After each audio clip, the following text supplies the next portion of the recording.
past never truly disappears. It lingers, hidden in the quiet moments, waiting for the right time to return. It does not knock. It does not ask permission. It simply arrives. Uninvited, relentless, inescapable. For years, Grace believed she had found peace. She had a family, a purpose, a future. But the past does not care about comfort. It does not care about the walls you build around yourself. It only knows one thing. It must be acknowledged. One letter, a few simple words, and suddenly the life she knew felt fragile, delicate, as if a single breath could shatter it. Find me, and you'll find yourself. Grace thought her story had ended. But the past was about to call her back in ways she never imagined. The wind carries whispers long before the ears are ready to hear them. Some whispers come as warnings, others as reminders of what should never be forgotten.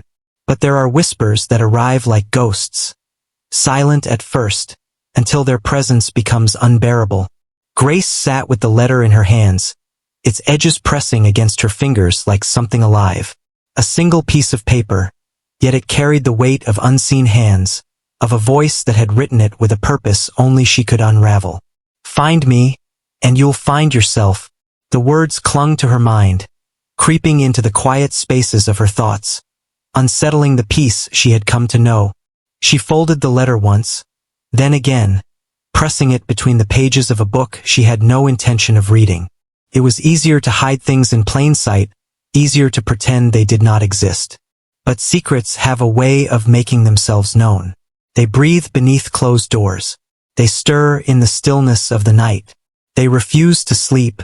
Days passed, yet the words followed her like shadows. They spoke in the rustling of leaves, in the murmurs of strangers passing by, and in the silence of her own heart, where questions had lived unanswered for too long. Who had sent it? Why now? What did they mean, find yourself? Was she lost? And if she was, then what had she been all this time? Memories began to unravel themselves, not in the gentle way of a mother loosening the braids of her child's hair, but in the restless, urgent way of an old wound reopening. She remembered the way people in the village had looked at her when she was young, the whispers behind cupped hands, the hesitations in voices when they spoke her name, the feeling, even as a child, that she was somehow different, that there was something about her that did not quite belong. She had learned to ignore it, to tuck it away like an unwanted gift. Dr. Samuel and Mary had given her love, had given her a home, had given her a name. And for years, she had clung to those things, weaving them tightly around herself like a protective cloak. But now, the cloak felt thin, as if something beneath it was demanding to be seen. She could not ask them. Not yet. Not when she did not even understand what she was asking. And so, she turned elsewhere, to the only place she thought might hold answers. The post office was a place of many stories. Some were sent across great distances, carried in envelopes sealed with longing. Others never found their way to their intended homes, left behind to gather dust, unread, unclaimed. The letter in her hands was neither. It had reached her, but its sender remained a mystery. The man behind the counter eyed the envelope, his fingers tracing the edges, as if trying to read the story it carried. He flipped it over, examined the handwriting, held it up to the light as if it might reveal something hidden beneath its surface. But the answer she sought was not there. No name, no return address, only the faint imprint of something she had failed to notice before, a barely visible stamp on the corner of the envelope. It was small, nearly faded, yet the shape was unmistakable, a tree with wide, reaching branches. And beneath it, the unmistakable curve of a name she had not spoken in years. The orphanage. Her hands tightened around the letter. The wind outside shifted, bringing with it the scent of the earth after rain, the scent of something old stirring beneath the surface. Some secrets refuse to stay buried. The river does not forget the child who was bathed in its waters. The earth does not turn away from the footsteps that once pressed into its soil. And the heart of a mother, no matter how far she wanders, no matter how deeply she buries her pain, never ceases to call out for the child she left behind, Margaret had tried to silence that call for years. She had buried it beneath the weight of regret, beneath the whispers of a village that had turned its back on her, beneath the nights spent staring into the darkness, wondering if the child she abandoned had lived or perished. But the past is a restless thing, and it does not let go so easily. She had left the village long ago, walking away from the life that had once defined her. In a place where women were measured by the children they bore and raised, Margaret had become nameless, faceless, a woman who had given birth but had no child to show for it. And so, she had wandered, first to the town where no one knew her name, then to the city where people moved too fast to notice the sadness in her eyes. Finally, to the orphanage, where the cries of abandoned children filled the air, where the hands of strangers reached out for comfort, where the weight of her past found echoes in every child left without a mother. Here she worked. Here, she washed the faces of children who did not belong to her. Here, she wiped away their tears, knowing that no hands had wiped away the tears of her own daughter. And here, every night, she knelt by her mat, pressing her forehead to the ground, whispering prayers that felt as empty as the arms she had carried for years. "Forgive me," she would say, but the wind carried no answer. The stars gave no sign, and the child she had left in the forest did not return. Time had worn her down, like the river carves the stone over the years. The hard edges of her pride had softened, but the wound remained, deep as the roots of an old tree. She lived, but she was not whole. She breathed, but every breath carried the weight of her sin. And then, on a day like any other, when the sun burned bright and the streets were filled with the scent of roasting maize and the sound of traders calling to customers, she heard something that stopped her in her tracks. Two women speaking, their voices weaving through the air like the threads of an unfinished story. "Did you hear about the doctor's daughter?" One woman said, balancing a basket of yams on her head. "The blind girl who can now see?" Margaret felt her heart stumble, as if it had misheard the beat it was meant to follow. She turned slightly, listening, not daring to breathe. The other woman laughed, shaking her head. "Ah, it is a miracle. She was once blind, but the doctor... Ah, what is his name? He gave her back her sight, and now she plays music that makes the heart weep." The sound of her heartbeat filled Margaret's ears, drowning out the noise of the market. A blind girl, a doctor, a miracle. Her hands began to tremble. Her legs felt weak. Could it be? Could it truly be? She wanted to ask. She wanted to grab the woman by the arm and demand the name. But fear held her still. Fear that she had imagined it.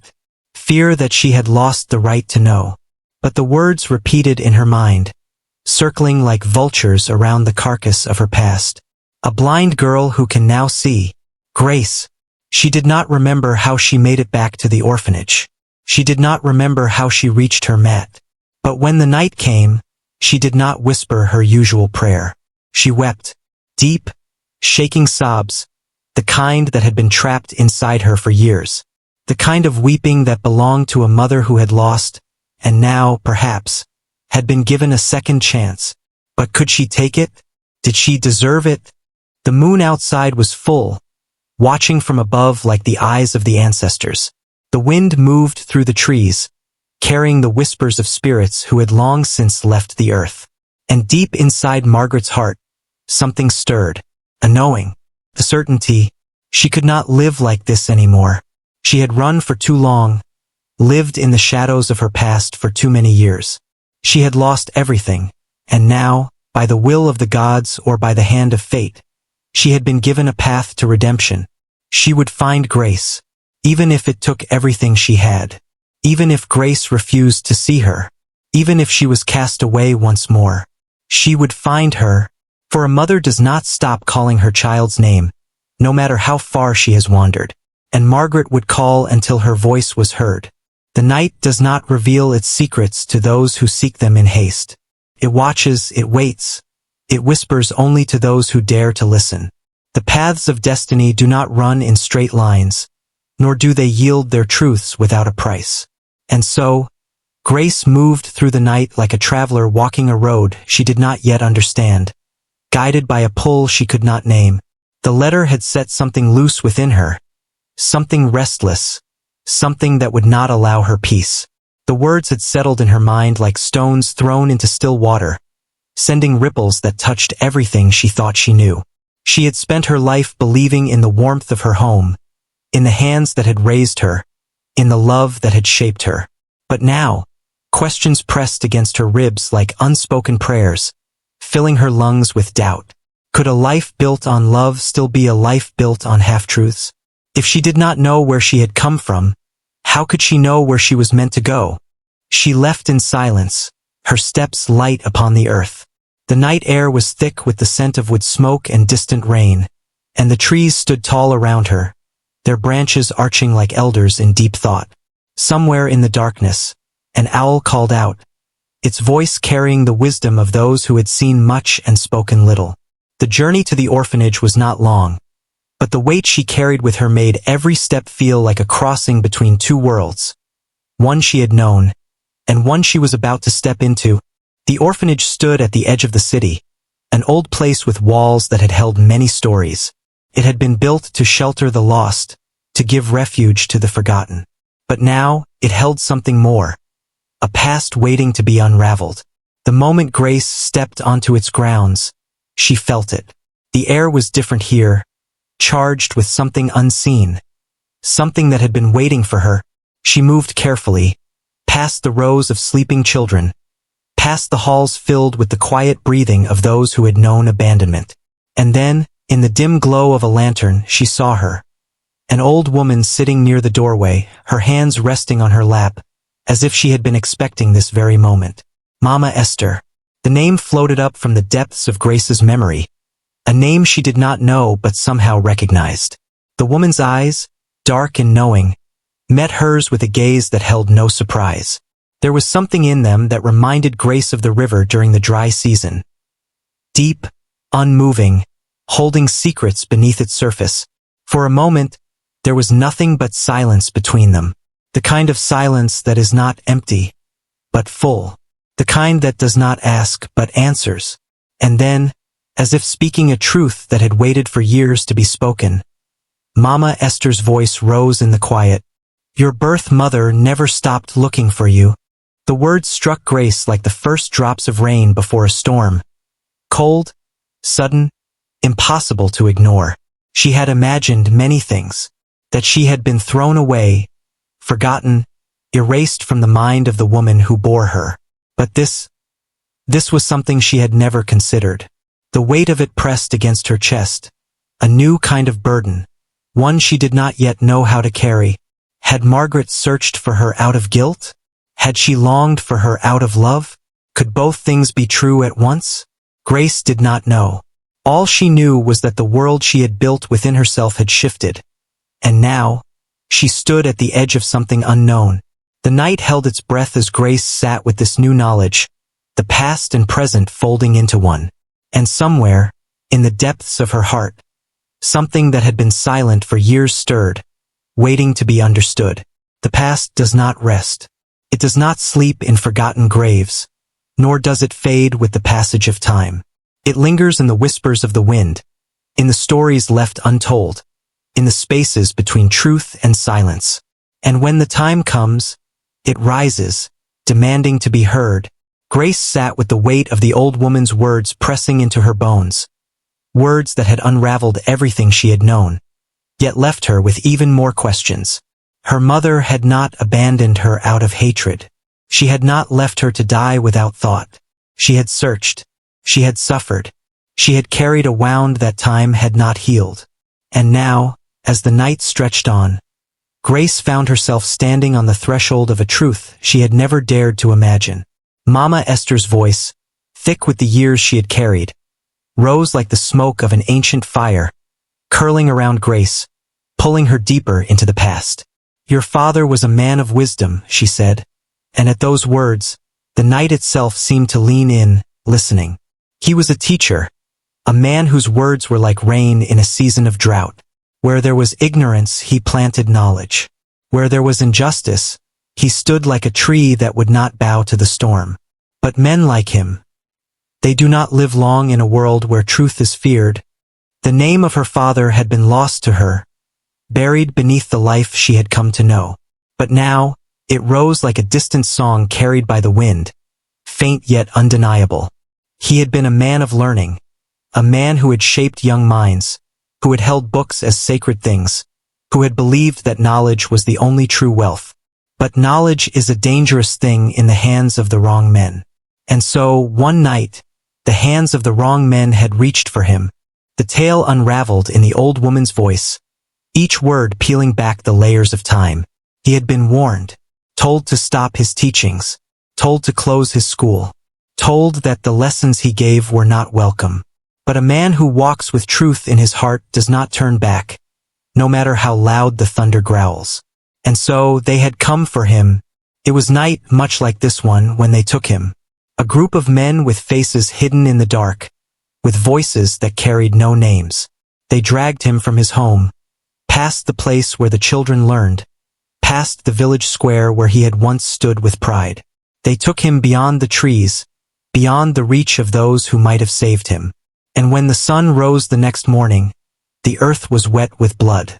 His blood, his death had been a message, a warning to those who would dare to follow his path, a reminder that knowledge could be punished, that the power of words could be silenced by fear.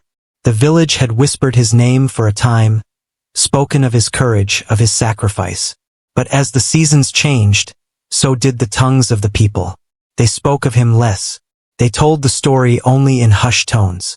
And in time, even those whispers faded. But there were those who had not forgotten. Margaret had not forgotten.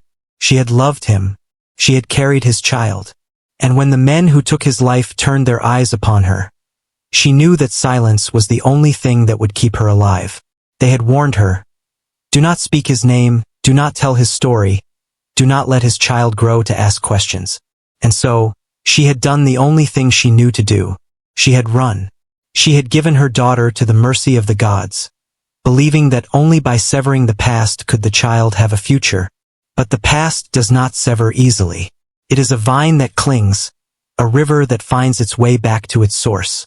And now, the daughter of the man who had died for truth sat in the silence of the night, knowing that the blood in her veins had been spilled long before she took her first breath, that her life had been shaped by the hands of men she had never seen, that somewhere, in the darkness of the world, the ones who had stolen her father's life still walked free, the weight of it pressed against her chest, heavy as the rain clouds before a storm. Who had done this? Who had been so afraid of words that they had chosen to silence them with death? And if they had been willing to kill once, had they ever stopped watching? Had they ever truly let her go? The past is never truly buried. And Grace was about to uncover a secret that could change everything. There is a saying among the elders, when the river begins to stir, the crocodile is not far.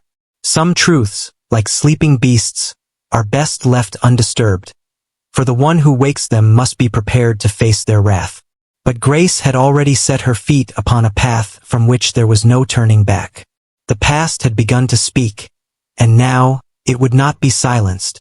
She had spent days walking among the whispers of the old, speaking to those who had once known her father, the elders of the village, the traders who had seen him teach, the mothers who had sent their children to learn under his guidance.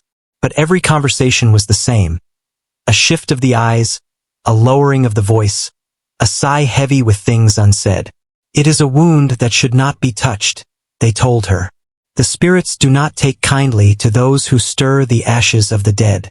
But Grace was not looking for ashes. She was looking for fire. She searched through records, traced back names, pieced together the fragments of a life stolen before its time. She followed every lead, every whisper, every rumor that dared to surface. And then, without warning, the air around her began to change. It began with the night. The air in her room grew heavy, the silence deeper than before, the kind of silence that listens, that watches, that waits. Then came the whispers, soft, elusive, slipping through the darkness like unseen hands brushing against her ears. They were never clear, never full words, only fragments, echoes of something just beyond her reach. She would wake in the early hours, heart pounding, certain that she was not alone. But when she lit her lamp, the room remained empty, shadows lying still in the corners. Then came the touch of unseen hands. Objects moved from their places. Doors that had been shut were found ajar. The air thick with a presence she could not name. And then, on the seventh night, she returned to find her room no longer as she had left it. The books she had gathered in search of her father's past lay scattered across the floor, torn pages fluttering like wounded birds. The wooden chest at the foot of her bed, where she kept the letter that had begun it all, lay open, its contents upturned. And there, placed deliberately upon the bed, was a single piece of parchment, its message written in bold strokes, dark as the heart of the forest at midnight. "Stop looking or you'll regret it." The words sat upon the page like a curse, thick with warning, heavy with unseen eyes watching from the shadows. The past had spoken, and now the present had answered. Someone did not want her searching. Someone had been watching. Someone had reached into the space of her life, uninvited, unseen, unknown.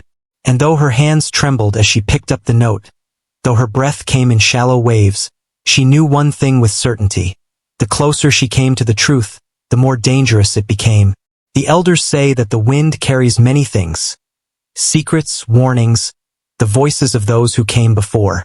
And that night, as Grace sat in the wreckage of her room, the wind howled outside her window, as if it too knew that she had stepped too far into the dark.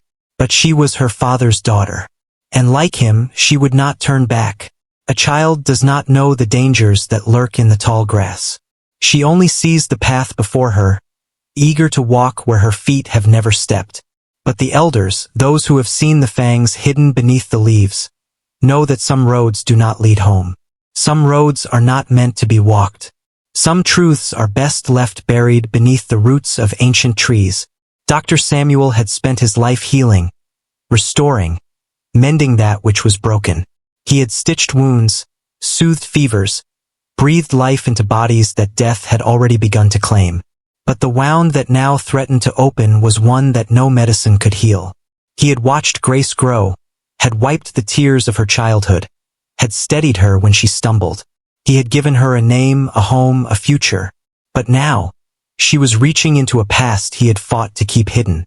And the weight of it pressed upon his soul like the sky before a great storm.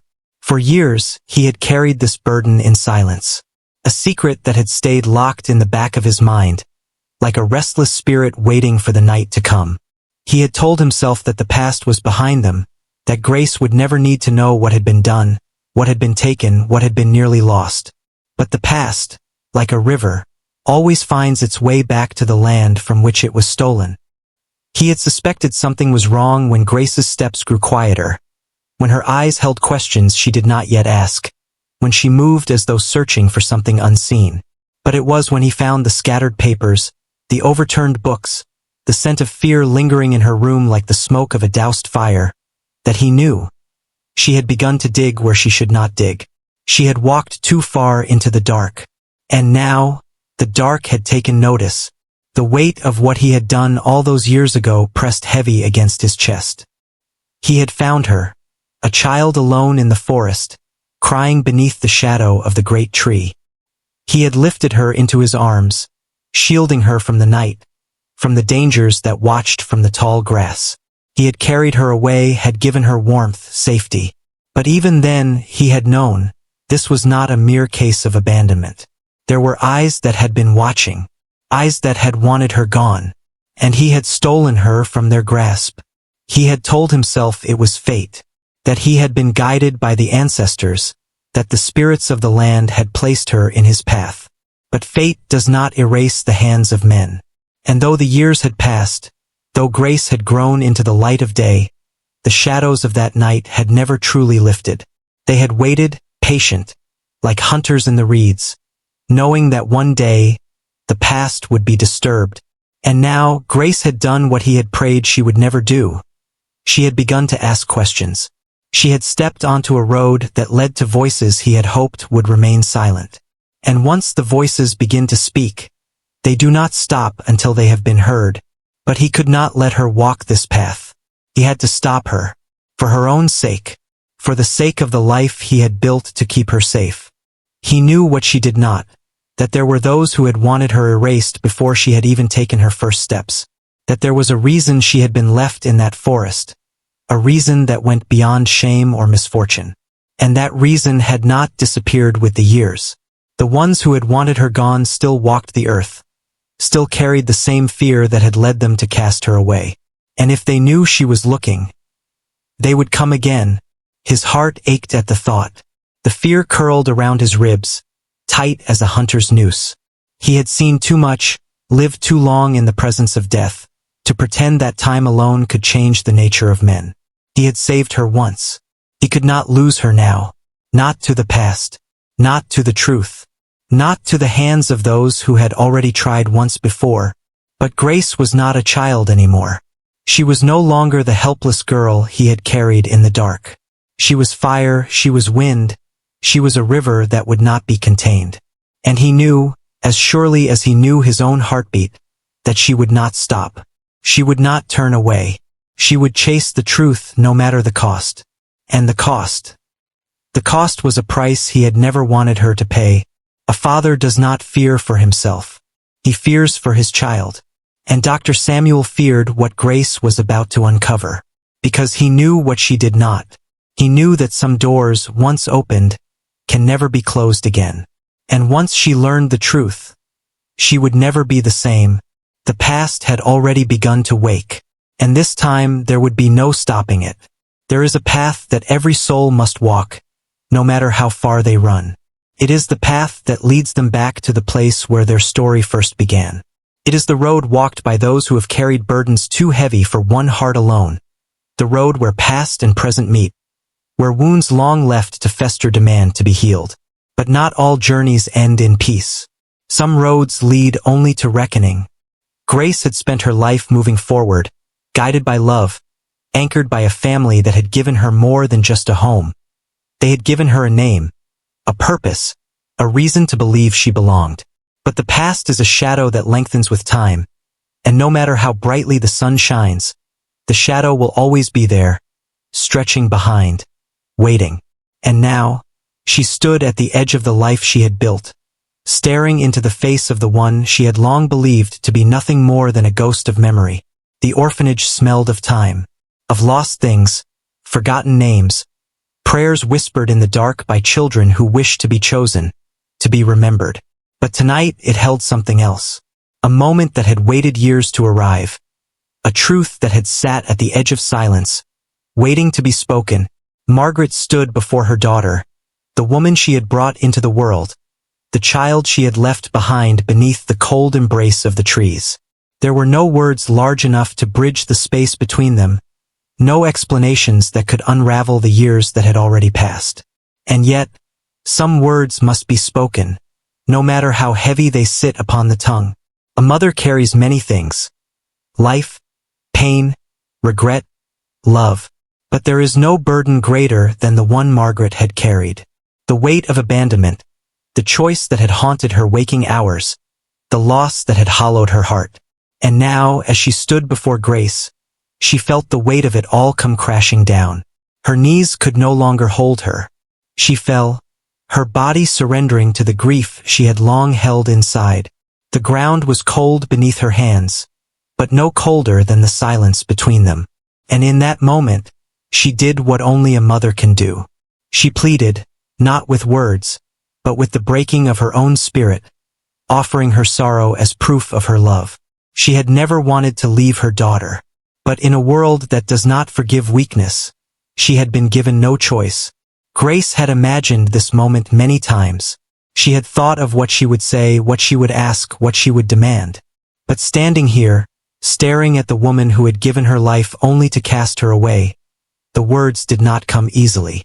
They tangled in her throat, thick with emotion, bitter with the taste of betrayal. But there was one truth she needed above all others.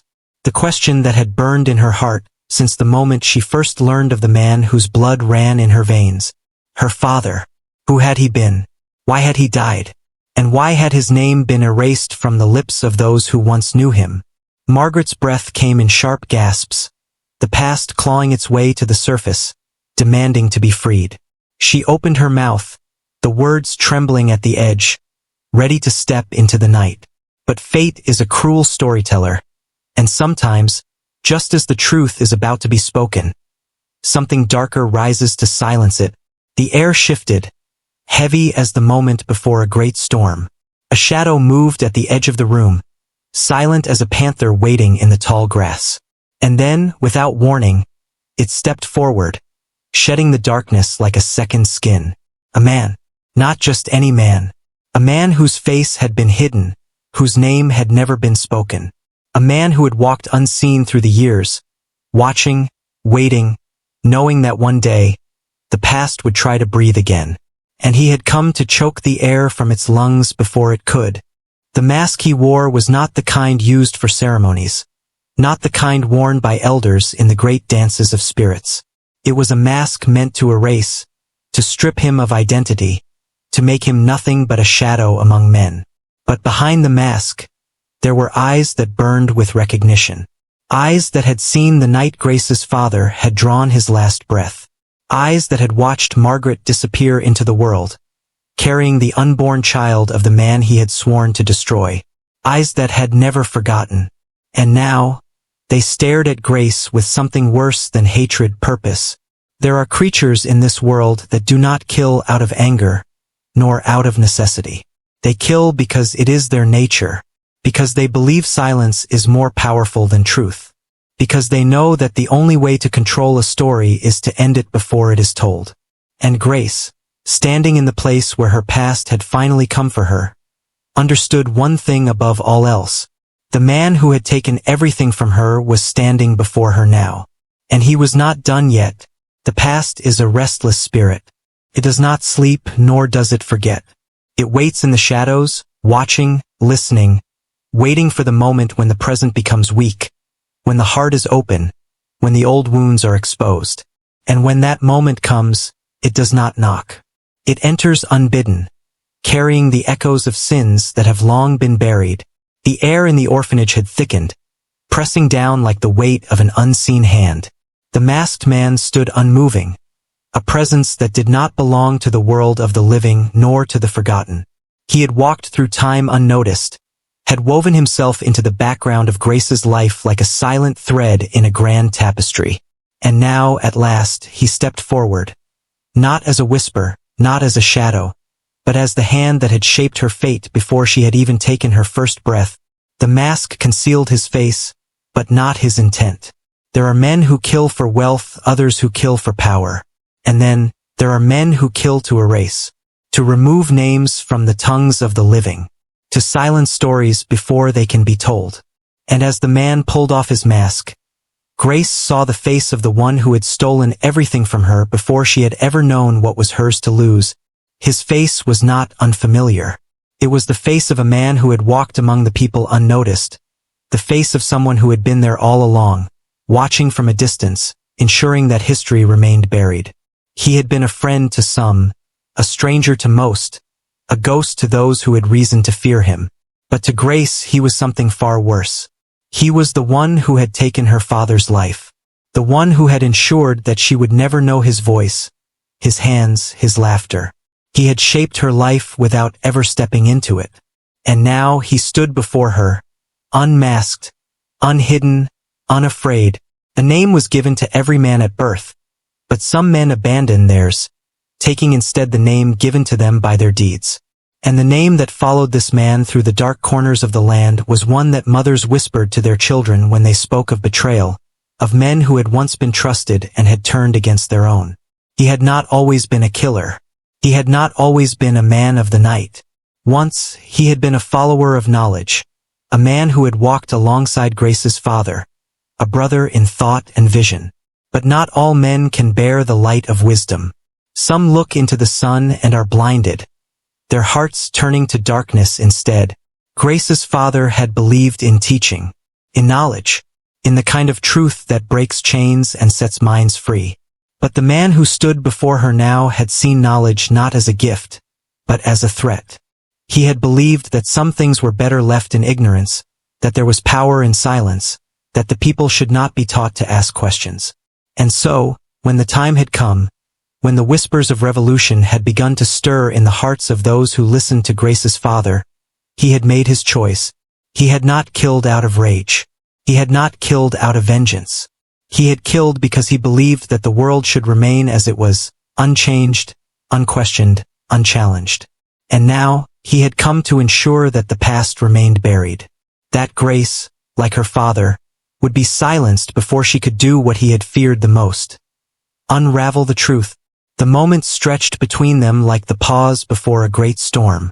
Grace did not know if she moved first or if the air itself broke apart between them.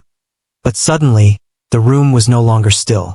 The force of history, of old wounds, of unfinished deeds came crashing down, and the world around them erupted. A fight is never just a clash of bodies. It is a battle of spirits, of wills, of the unseen forces that move through men. The man who had taken her father's life did not fight wildly. He fought with purpose, with the precision of someone who had walked this path before, who had seen what happened when the weak challenged the powerful. But Grace was not weak. She was the daughter of a man who had stood before his enemies and had not bowed. She was the child of two people who had fought against the tide of fate. And as she moved, as she struck, she felt the weight of generations behind her, guiding her hands, lending her strength. But the man was not alone in this fight. He was not the only one bound to this moment by blood, by loss, by pain. Margaret, who had spent her life running, now ran forward, not away, but toward the daughter she had left behind, toward the battle she had once feared, toward the fate she could no longer ignore. The old stories say that when a mother fights for her child, the spirits of her ancestors rise with her. And as Margaret moved, as she threw herself between Grace and the man who had come to finish what he had begun years ago, there was something in the air that crackled with the energy of the unseen. The blow that was meant for Grace struck her instead, sending her to the ground, her body crumpling like the leaves that fall in the harmattan wind. The sight of Margaret falling sent a cry through Grace's body that was not a sound, but a force. A pain that tore through her chest, that sent fire through her limbs, that filled her veins with something greater than rage. It was then, in that moment, that the air shifted again. A presence entered the room, steady, unshaken. Dr. Samuel. He had arrived, and he had come to finish what had begun so many years ago. The weight of his presence was like that of a great baobab tree, unmoving, unshakable. He had been the one to save Grace once, and he would not stand by while she was taken again. The past may have been strong, but love was stronger. And as the masked man, now unmasked, now revealed, now known, realized that he was outnumbered, outmatched, outdone, his fight began to waver. He had come to silence history, but now history had turned against him. The arrest was swift. The authorities, who had long whispered of the ghosts of old crimes, now had a face, a name, a man to carry the weight of the deeds long left unpunished. He did not struggle as they took him. He did not speak. For the first time, silence was his burden, and it would follow him into whatever fate awaited him. But justice is not the end of a story. It does not mend what has been broken. It does not fill the spaces left by those who are gone. Margaret lay on the ground, her breath shallow, her strength fading, her blood seeping into the earth. Grace knelt beside her, her hands trembling, her heart breaking. She had searched for the truth, had fought to uncover it. But now, at what cost? The old ones say that when wounds are deep, they do not heal with time alone. They require more. They require forgiveness. They require love. They require a reckoning with the past that does not just punish, but also seeks to repair. Justice had been served, but the wounds of the past still lingered. And now, Grace stood at the edge of a new beginning. One that required not just strength, but the courage to heal. There is a moment, just before the dawn, when the world holds its breath. The stars still linger in the sky, the earth is hushed, and the air is thick with something unseen. It is in this moment that fate often takes its final shape. The moment before a choice is made. The moment before a story finds its ending, or its beginning. The man who had haunted the past was gone, taken away in chains, swallowed by the weight of his own sins. Justice had been delivered, but justice does not mend what has been broken. It does not gather the lost years and place them back into waiting hands. It does not wipe away the pain of a mother who had searched too late, or the sorrow of a daughter who had grown up with a heart half full. The past had been confronted, but now, the future stood waiting, uncertain, fragile, like a flame flickering in the wind. Margaret lay weak, her body drained, her spirit heavy. She had given all she had left to protect the child she had once abandoned. And now, as she looked at Grace, she saw in her the echoes of a life that could have been, years lost to fear, to shame, to regret.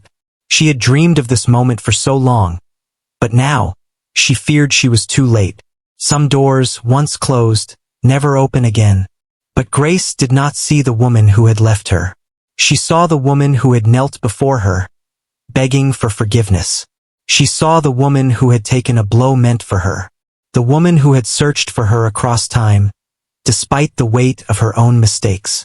She saw not a perfect mother, but a broken one. A woman who had made a choice long ago and had suffered for it every day since. And then, her eyes moved to Dr. Samuel, the man who had picked her up from the forest floor, the man who had held her hand through the darkness of her blindness, the man who had fought to give her sight, not just of the world, but of herself.